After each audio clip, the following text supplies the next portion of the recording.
வணக்கம். சமூகத்தின் மதிய நேர பிரதான செய்திகளுடன் இணைந்து கொள்ளும் நான் இராசரத்தினம் மதுசன். விரிவான செய்திகளுக்குள் செல்வதற்கு முன்னதாக முதலில் தலைப்புச் செய்திகள். தேர்தல் பிரச்சாரத்திற்கு செலவிடக்கூடிய தொகை விரைவில் வர்த்தமானி அறிவித்தல். நாட்டில் உள்ள போலீஸ் நிலையங்களில் பதிவான தேர்தல் முறைப்பாடுகள். நாட்டுக்கு ஆபத்தென்றால் ரணில் மீண்டும் வருவார், அடித்து கூறும் வஜிர அபிவர்த்தன. நாட்டில் கடுமையான அரிசி தட்டுப்பாடு ஏற்படும் அபாயம், விடுக்கப்பட்ட எச்சரிக்கை. அரசு சேவைகளில் அமைச்சர்களின் குடும்ப அங்கத்தவர்களுக்கு நியமனம், விரைவில் பட்டியலை வெளியிடுவோம், எச்சரிக்கும் பிரேம்நாத். கடுமையான தொழிற்சங்க நடவடிக்கையில் இறங்கவுள்ள முக்கிய சங்கங்கள், முடங்கவுள்ள இலங்கை. சுற்றி வளைக்கப்பட்ட ஃபேஸ்புக் விருந்து, சிறுமிகள் உட்பட 76 பேர் அதிரடியாக கைது. முறைகேடான சொத்துக்களை அரசுடைமையாக்க புதிய சட்டம், அனுர அரசு அதிரடி திட்டம். வாகன இறக்குமதி செயற்பாடுகளில் ஏற்பட்டுள்ள சிக்கல். தேசிய மக்கள் சக்தி எம்பிக்கு எதிராக அவரது மனைவி போலீசில் முறைப்பாடு. இந்தியாவில் உள்ள 7 அகதிகள் இலங்கைக்கு திரும்ப வேண்டும், வடக்கு ஆளுநர் எதிர்பார்ப்பு. எதிர்வரும் உள்ளூராட்சி மன்ற தேர்தலில் வேட்பாளர் ஒருவர் பிரச்சாரத்துக்காக வாக்காளர் ஒருவருக்கு செலவிடக்கூடிய தொகை தொடர்பான வர்த்தமானி அறிவித்தல் எதிர்வரும் நாட்களில் வெளியிடப்பட உள்ளது. உள்ளூராட்சி மன்ற தேர்தல் சட்டத்தின்படி தேர்தல் திகதி அறிவிக்கப்பட்டு 5 நாட்களுக்குள் குறித்த வர்த்தமானி அறிவிப்பு வெளியிடப்பட வேண்டும். இதன்படி உள்ளூராட்சி மன்ற தேர்தலின் போது வேட்பாளர் ஒருவர் வாக்காளருக்கு செலவிடக்கூடிய ஆகக்கூடிய தொகை அடங்கிய வர்த்தமானி அறிவிப்பு எதிர்வரும் 25ஆம் தேதிக்கு முன்னதாக வெளியாகும் என தகவல்கள் தெரிவிக்கின்றன. இது தொடர்பாக அங்கீகரிக்கப்பட்ட அரசியல் கட்சி செயலாளர்கள் உள்ளிட்ட பிரதிநிதிகளிடமிருந்து தேர்தல்கள் ஆணைக்குழு நேற்று கருத்துக்களையும் பரிந்துரைகளையும் பெற்றிருந்தது. இந்த நிலையில் ஒவ்வொரு பிரதேசத்திலும் உள்ள சனத்தொகை அடர்த்தி மற்றும் நிலப்பரப்பை கருத்தில் கொண்டு குறித்த தொகை தீர்மானிக்கப்பட்டு விரைவில் அறிவிக்கப்படும் என தெரிவிக்கப்பட்டுள்ளது. 2ஆம் ஆண்டு நிறைவை முன்னிட்டு சக்சஸ் வியார் வழங்கும் விசேட விலைப்பளிவுகள். பெண்களின் ஆடைகளுக்கு மாபெரும் தள்ளுபடி. ஸ்மார்ட் டிவி வெல்லும் வாய்ப்பு, அரிய சந்தர்ப்பம். இன்றைய வாருங்கள். கடந்த 21ஆம் தேதி நாடு முழுவதும் உள்ள போலீஸ் நிலையங்களில் 3 தேர்தல் முறைப்பாடுகள் பதிவாகியுள்ளதாக போலீஸ் தலைமையகம் தெரிவித்துள்ளது. எதிர்வரும் உள்ளூராட்சி மன்ற தேர்தலுக்கான தேர்தல் முறைப்பாடுகள் தொடர்பில் போலீஸ் தலைமையகம் அறிக்கை ஒன்றை வெளியிட்டு இதனை தெரிவித்துள்ளது. இதன்படி மாத்தறை கந்தர போலீஸ் பிரிவின் கபுகம வடக்கு பகுதியில் நபர் ஒருவரை தாக்கி காயப்படுத்தியதாகவும் முறைப்பாடு கிடைத்துள்ளதாக போலீசார் தெரிவிக்கின்றனர். அதே நாளில் கண்டி தலத்தோயா போலீஸ் பிரிவின் கம்பிலியாவ மாரசன பகுதியில் வீடொன்றின் மீது தாக்குதல் நடத்தப்பட்டுள்ளதாகவும் முறைப்பாடு கிடைத்துள்ளது. மேலும் களுத்துறை பேருவளை போலீஸ் பிரிவில் உள்ள ஹெட்டிமுல்ல மெல்பொக்க வீதியில் உள்ளிட்ட சில வீதிகள் சீர்திருத்தப்படுவதாகவும் முறைப்பாடு கிடைத்துள்ளது. இது தொடர்பாக நடத்தப்பட்ட விசாரணையில் பேருவளை பிரதேச சபையால் இந்த சீர்திருத்த பணிகள் மேற்கொள்ளப்பட்டு வருவதாக தெரிய வந்தது என கூறியுள்ளனர். சம்பவம் தொடர்பாக பேருவளை போலீஸ் நிலையம் மேலதிக விசாரணைகளை முன்னெடுக்கும் என போலீஸ் தலைமையகம் தெரிவித்துள்ளது. நாட்டிற்கு ஆபத்து ஏற்படும் பட்சத்தில் எவ்வித நிபந்தனையும் இன்றி தேவையான ஒத்துழைப்புகளை வழங்குவதற்கு முன்னாள் ஜனாதிபதி ரணில் விக்ரமசிங்க தயாராகவே இருக்கிறார் என ஐக்கிய தேசிய கட்சியின் தவிசாளர் வஜிர அபிவர்த்தன தெரிவித்தார். கொழும்பில் நேற்று இடம்பெற்ற மக்கள் சந்திப்பின் பின்னர் ஊடகங்களுக்கு கருத்து வெளியிடும் போது இதனை தெரிவித்த அவர் மேலும் குறிப்பிடுகையில், நாடளாவிய ரீதியில் யானை சின்னத்தின் கீழ் ஐக்கிய தேசிய கட்சி தேர்தலில் களமிறங்கியுள்ளது. நாடு வீழ்ச்சியடைந்த அனைத்து சந்தர்ப்பங்களிலும் ஐக்கிய தேசிய கட்சி அதனை மீட்டெடுத்திருக்கிறது. அதற்கமைய இனிவரும் காலங்களிலும் நாட்டுக்காக ஐக்கிய தேசிய கட்சி அதன் பணிகளை தொடர்ந்து முன்னெடுக்கும். 1994ஆம் ஆண்டு எதிர்கட்சி தலைவரான திலிருத்தி ரணில் விக்ரமசிங்க இலக்கு வைக்கப்பட்டிருக்கின்றார். எனவே தற்போது தேவையற்ற பிரச்சனைகளை ஏற்படுத்திக் கொள்ள வேண்டாம் என அவ்வாறானவர்களிடம் கேட்டுக்கொள்கிறேன். பட்டளந்த ஆணைக்குழு அறிக்கை சமூகத்தில் எந்த ஒரு சமூகத்தினருக்கும் தாக்கத்தை ஏற்படுத்த போவதில்லை. எனவே முதலில் இந்த அறிக்கையை முழுமையாக வாசிக்குமாறு சகலரையும் வலியுறுத்துகின்றோம். அவ்வாறு அதனை முழுமையாக வாசிப்பவர்கள் ரணில் விக்ரமசிங்கவுக்கு எதிரான வேலை திட்டங்களில் இருந்து வெளியேறுவர் என்றார். நாடு முழுவதும் சுமார் 7 மாதங்களுக்கு கடுமையான அரிசி பற்றாக்குறை ஏற்படும் என தேசிய விவசாயிகள் ஒன்றியத்தின் தலைவர் அனுராத தென்னகோன் தெரிவித்துள்ளார். 2024-2025 ஆண்டு பெரும்போக பருவத்தில் இரு சந்தர்ப்பங்களில் ஏற்பட்ட வெள்ளத்தினால் நெற்பயிர்களை அழித்துள்ளதாகவும் இது அரிசி பற்றாக்குறைக்கு முக்கிய காரணமாக இருக்கலாம் என அவர் தெரிவித்துள்ளார். தற்போது 8,50,000 ஹெக்டேயர் அளவிற்கு நெல் பயிரிடப்பட்டுள்ளதாகவும் வெள்ளத்தால் மிகப்பெரிய பாதிப்பு ஏற்பட்ட வடக்கு மற்றும் கிழக்கு மாகாணங்கள் உள்ளிட்ட பல பகுதிகளில் குறைந்தபட்சம் 20% எதிர்பார்த்த விளைச்சல் இழக்கப்பட்டிருந்ததாகவும் அவர் கூறியுள்ளார். மேலும் அறுவடை நேரத்தில் காட்டு யானைகள் உள்ளிட்ட வனவிலங்குகளினால் நெல் வயல்கள் சேதமடைந்ததால் விளைச்சல் மேலும் குறையும். அரிசி பற்றாக்குறையை சமாளிக்க அடுத்த பருவத்தில் குறைந்தது 7 லட்சம் ஹெக்டேயர் பரப்பளவில் நெல் பயிரிடல் மேற்கொள்ளப்பட வேண்டும். நாட்டின் அரிசி களஞ்சியம் குறையுமாயின் நாடு கடுமையான அரிசி பற்றாக்குறையை சந்திக்க நேரிடும் என்பதுடன் அரிசியை இறக்குமதி செய்யும் நிலை ஏற்படக்கூடும் எனவும் அவர் எச்சரித்துள்ளார். குடும்ப ஆட்சி ஒழிக்கப்படும் என்று கூறியவர்கள் தற்போது அமைச்சர்களின் குடும்ப அங்கத்தவர்களையே முக்கிய பதவிகளுக்கு நியமித்துக் கொண்டிருக்கின்றனர். இவ்வாறு நியமிக்கப்பட்டவர்களின் விவரங்களை விரைவில் வெளிப்படுத்துவோம் என முன்னாள் பாராளுமன்ற உறுப்பினர் பிரேம்நாத் சி தொலவத்த தெரிவித்தார். கொழும்பில் நேற்று இடம்பெற்ற ஊடகவியலாளர் மாநாட்டிலேயே மேற்கண்டவாறு தெரிவித்தார். தேசிய பாதுகாப்பு தொடர்பில் மேலதிக வகுப்பெடுப்பதாக கூறியவர்களின் ஆட்சியில் நாளுக்கு நாள் துப்பாக்கிச் சூடுகள் அதிகரித்து செல்கின்றன. தேசிய பாதுகாப்பு பூஜ்ய நிலைக்கு தள்ளப்பட்டுள்ளது. முன்னாள் போலீஸ் மா அதிபர் சரணடையும் வரை அவரை கைது செய்ய முடியாது போனது. தேசப்பந்து மற்றும் செவ்வந்தியை உரிய நேரத்தில் கைது செய்து முன்னிலைப்படுத்துவதாக பிரதி அமைச்சர் சுனில் வட்டக்கல கூறிய போதிலும் அவர்களால் இறுதி வரை அவர்கள் இருக்குமிடம் கண்டுபிடிக்கப்படவில்லை. குடும்ப ஆட்சி ஒழிக்கப்படும் என்று கூறியவர்கள் இன்று அமைச்சர்களின் குடும்ப அங்கத்தவர்களையே முக்கிய பதவிகளுக்கு நியமித்துக் கொண்டிருக்கின்றனர்.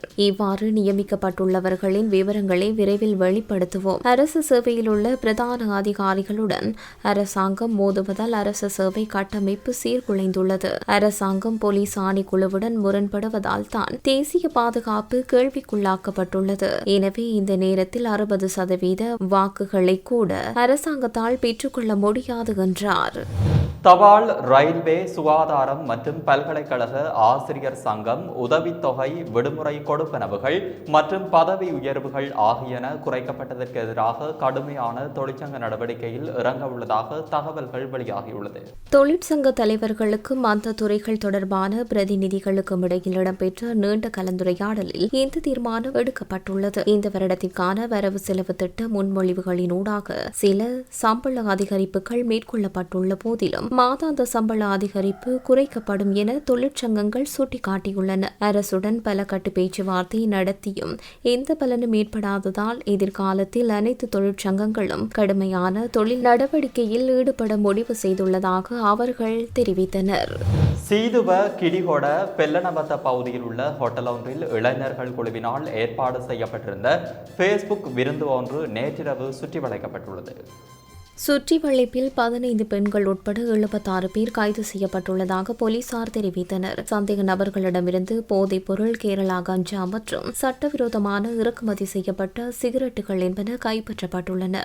இதில் சட்டவிரோதமாக இறக்குமதி செய்யப்பட்ட சிகரெட்டுகளை வைத்திருந்த 3 பெண்கள், 14 ஆண்களும் கைது செய்யப்பட்டுள்ளனர். இந்த விருந்தில் கலந்து கொண்ட 12 சிறுமிகள் மற்றும் 47 இளைஞர்களும் போலீசாரால் கைது செய்யப்பட்டுள்ளனர். கொழும்பின் புறநகர் பகுதியில் வசிக்கும் 18 முதல் 25 வயதிற்கு இடைப்பட்டவர்களே கைது செய்யப்பட்டுள்ளனர்.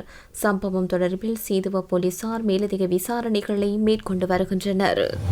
கடந்த அரசாங்கங்களின் காலத்தில் சட்டவிரோதமாக அல்லது முறைகேடாக கையகப்படுத்தப்பட்ட அரச சொத்துக்களை அரசுடைமையாக்குவதற்கான புதிய சட்டங்களை உள்ளடக்கிய சட்டமூலம் பாராளுமன்றத்தில் சமர்ப்பிக்கப்படும் என்று தேசிய மக்கள் சக்தியின் பாராளுமன்ற உறுப்பினர் சந்தன சூரியராட்சி தெரிவித்தார்.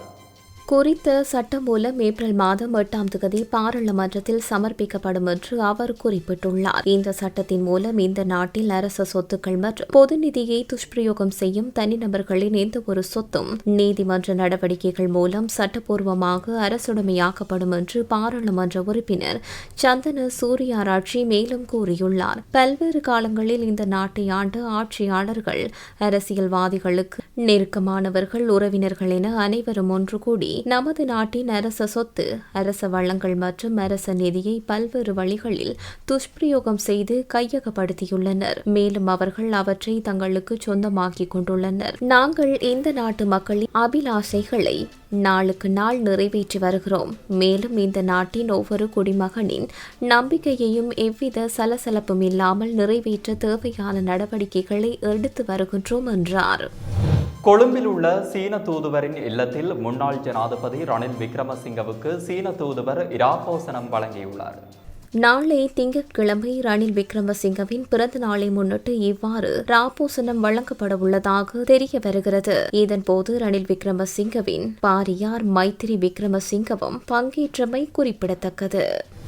உற்பத்தி திகதியின் அடிப்படையில் வாகனங்களை இறக்குமதி செய்யும் நடவடிக்கையினால் வாகன இறக்குமதி செயல்பாடுகளில் சிக்கல் ஏற்பட்டுள்ளதாக ஜப்பான் இலங்கை வணிக சம்மேளனத்தின் தலைவர் ஜகத் ராமநாயக்க தெரிவித்தார். 4 வருடங்களின் பின்னர் வாகன சந்தையை திறப்பது தொடர்பில் குழு ஒன்றை அமைத்து ஆராயப்பட்டது. அந்த குழுவில் பதிவு செய்த திகதி என்பதற்கு மாறாக உற்பத்தி திகதியின் அடிப்படையில் வாகனங்களை இறக்குமதி செய்வது தொடர்பில் தீர்மானம் எடுக்கப்பட்டது. ஒரு பிள்ளையை பாடசாலைக்கு சேர்க்கும் போது அந்த பிள்ளையின் பிறந்த திகதியே கணக்கில் கொள்ளப்படுகிறதே தவிர அந்த பிள்ளை கருவில் உருவான திகதி கணக்கில் கொள்ளப்படுவதில்லை எனவும் அத்தகைய திகதியையும் எவராலும் நிச்சயமாக கூற முடியாது எனவும் அவர் குறிப்பிட்டார். இந்த விடயத்திலும் அதுபோலவே தீர்மானம் எடுக்கப்பட்டுள்ளது.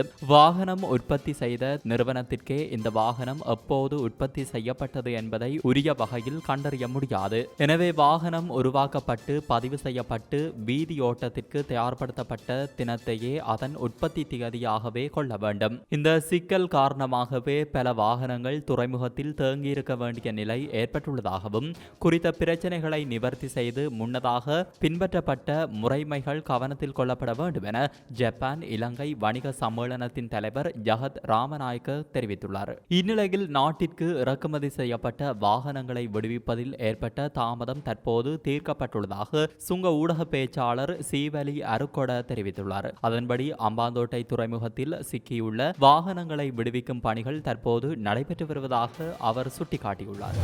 தேசிய மக்கள் சக்தியின் நாடாளுமன்ற உறுப்பினர் சுசந்த தொடாவத்தவின் மனைவி சட்டத்தரணி ஒருவர் ஊடாக போலீஸ் தலைமையகத்தில் முறைப்பாடொன்றினை பதிவு செய்துள்ளார்.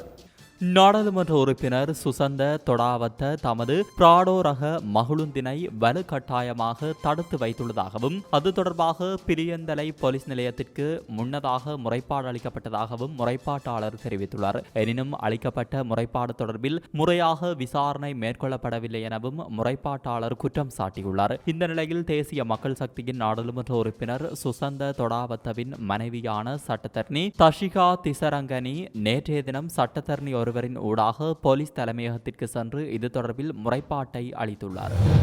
இந்தியாவில் தங்கியுள்ள ஈழ அகதிகள் இலங்கைக்கு திரும்ப வேண்டும் என்பதே எமது எதிர்பார்ப்பு. அவர்கள் நாடு திரும்புவது தொடர்பில் இலங்கை மற்றும் இந்திய அரசாங்கங்கள் இடையே புரிந்துணர்வு உடன்படிக்கை ஒன்றை உருவாக்குவதற்கும் உரிய தரப்புகளிடம் கோரிக்கை முன்வைக்கப்படும் என வடக்கு மாகாண ஆளுநர் நா வேதநாயகன் தெரிவித்தார். இந்தியாவில் தங்கியுள்ள ஈழ அகதிகளை மீண்டும் நாட்டிற்கு அழைத்து வருவது தொடர்பில் வடக்கு மாகாண ஆளுநர் செயலகத்தில் நேற்று சனிக்கிழமை விசேட கலந்துரையாடல் நடைபெற்றது. இந்த செயல்பாடுகளை முன்னெடுத்து வரும் ஒபர்சிலோன் நிறுவனத்தின் வேண்டுகோளுக்கு அமைவாக இது ஒழுங்குபடுத்தப்பட்டிருந்தது. இந்தியாவில் தங்கியுள்ள ஈழ அகதிகளை மீண்டும் இலங்கைக்கு அழைத்து வர வேண்டும் என போர் முடிந்ததிலிருந்து சொல்லப்பட்டு வருகிறது என்பதையும் அவர்கள் மீண்டும் இங்கு வர வேண்டும் என்பதே இங்குள்ள எல்லோரது விருப்பம் என்பதையும் ஆளுநர் குறிப்பிட்டார். அத்துடன் கடந்த காலங்களில் இவ்வாறு இந்தியாவிலிருந்து வந்த ஒவ்வொருவர் தொடர்பான விவரங்களையும் பெற்று அவர்களுக்கு எத்தகைய தேவைப்பாடுகள் இன்னமும் இருக்கின்றன என்பதை அறிந்து அதனை உடனடியாக பூர்த்தி செய்ய வேண்டும் என்று ஆளுநர் தெரிவித்துள்ளார். ஒபர்சிலோன் நிறுவனத்தின் திட்ட தலைவர் செல்வி சின்னத்தம்பி சூரியகுமாரி தமது நிறுவனத்தால் மேற்கொள்ளப்பட்ட நடவடிக்கைகள் தொடர்பிலும் எதிர்பார்ப்பு தொடர்பிலும் விவரித்தார். கொள்கை ரீதியான ஆவணம் ஒன்றை ஒபர்சிலோன் நிறுவனம் தயாரித்து வழங்கிய பின்னர் அதனை அடிப்படையாக வைத்து இலங்கை அரசாங்கத்துடன் பேச்சு நடத்துவதாக ஆளுநர் இதன்போது குறிப்பிட்டார். நாடு திரும்ப விருப்பமானவர்களின் பட்டியலை ஒபர்சிலோன் நிறுவனம் வடக்கின் 5 மாவட்ட செயலகங்களுக்கு வழங்கிய பின்னர் அவர்களுக்கான தேவைப்பாடுகளை பூர்த்தி செய்வதற்கான நடவடிக்கைகளை மாவட்ட செயலகர்கள் மேற்கொள்வார்கள் என ஆளுநர் குறிப்பிட்டார். அதேவேளை தமிழகத்தில் உள்ள ஈழ அகதிகளில் பலர் தாதியர் கற்கை நெறியை முடித்தவர்கள் வீரர்கள் எனவும் விளையாட்டுத் துறையில் சாதித்தவர்கள் எனவும் சுட்டிக்காட்டிய ஓவர்சிலோன் நிறுவனத்தினர் வடக்கு மாகாணத்தின் சொத்தான அவர்களை இழக்கக்கூடாது எனவும் கோரிக்கை முன்வைத்தார். திரைசேரி உண்டியல்கள் எதிர்வரும் 26ஆம் தேதி ஏல விற்பனையினூடாக வழங்கப்பட உள்ளதாக இலங்கை மத்திய வங்கி அறிவித்துள்ளது. அந்த வகையில் 1,500 மில்லியன் ரூபாய் பெறுமதியான திரைசேரி உண்டியல்கள் இவ்வாறு ஏல விற்பனையூடாக வழங்கப்பட உள்ளதாக தெரிவிக்கப்படுகிறது. இதன்படி 91 நாட்கள் முதிர்வு காலத்தை கொண்ட 20,000 மில்லியன் ரூபாய் பெறுமதியான திரைசேரி உண்டியல்களும் 182 நாட்கள் முதிர்வு காலத்தை கொண்ட 30,000 மில்லியன் ரூபாய் பெறுமதியான திரைசேரி உண்டியல்களும் ஏல விற்பனை மூலம் வழங்கப்பட உள்ளன. மேலும் 364 நாட்கள் முதிர்வு காலத்தை கொண்ட 50,500 மில்லியன் ரூபாய் பெறுமதியான திரைசேரி உண்டியல்களும் ஏல விற்பனையினூடாக வழங்கப்பட உள்ளதாக மத்திய வங்கி அறிவித்துள்ளது. அடுத்த 36 மணித்தியாலங்களில் நாட்டின் பல பகுதிகளில் மழை அல்லது இடியுடன் கூடிய மழை பெய்யக்கூடிய சாத்தியம் காணப்படுவதாக வளிமண்டலவியல் திணைக்களம் தெரிவித்துள்ளது. இதன்படி மேல் சப்ரகமுவ, மத்திய, தென், ஓவா, வடமேல் மற்றும் வடக்கு மாகாணங்களிலும் அனுராதபுரம் மாவட்டத்தின் சில பகுதிகளிலும் மழை அல்லது இடியுடன் கூடிய மழை பெய்யக்கூடும். இதற்கமைய மேல் சப்ரகமுவ மாகாணங்களிலும் காலி மாத்தறை மாவட்டங்களிலும் பிற்பகல் 2 மணிக்கு பின் மழை அல்லது இடியுடன் கூடிய மழை பெய்யக்கூடும் என தெரிவிக்கப்பட்டுள்ளது. அத்துடன் வடமேல் மாகாணங்களிலும் காலி மற்றும் மாத்தறை மாவட்டங்களின் சில இடங்களிலும் 75 மில்லிமீட்டருக்கும் அதிகமான பலத்த மழை பெய்யக்கூடும் என குறித்த திணைக்களம் தெரிவித்துள்ளது. இடியுடன் கூடிய மழை ஏற்படும் சந்தர்ப்பங்களில் தற்காலிக பலத்த காற்று மற்றும் மின்னல் தாக்கங்களிலிருந்து தங்களை பாதுகாத்துக் கொள்ள தேவையான நடவடிக்கைகளை எடுக்குமாறு குறித்த திணைக்களம் பொதுமக்களுக்கு அறிவுறுத்தியுள்ளது. இத்துடன் சமூகத்தின் மதிய நேர பிரதான செய்திகள் நிறைவு பெற்றன. மீண்டும் சந்திப்போம் அடுத்த பிரதான செய்திகளுடன். நன்றி, வணக்கம். இது போன்ற செய்திகளை தெரிந்து கொள்ள சமூகம் நியூஸ் சேனலை சப்ஸ்கிரைப் செய்து அருகில் உள்ள பெல் பட்டனை கிளிக் செய்யுங்கள். மேலும் இது போன்ற செய்திகளை உடனுக்குடன் தெரிந்து கொள்ள சமூகமீடியா.com என்ற இணையதளத்தின் வாயிலாகவும் எங்களுடன் இணைந்திருங்கள்.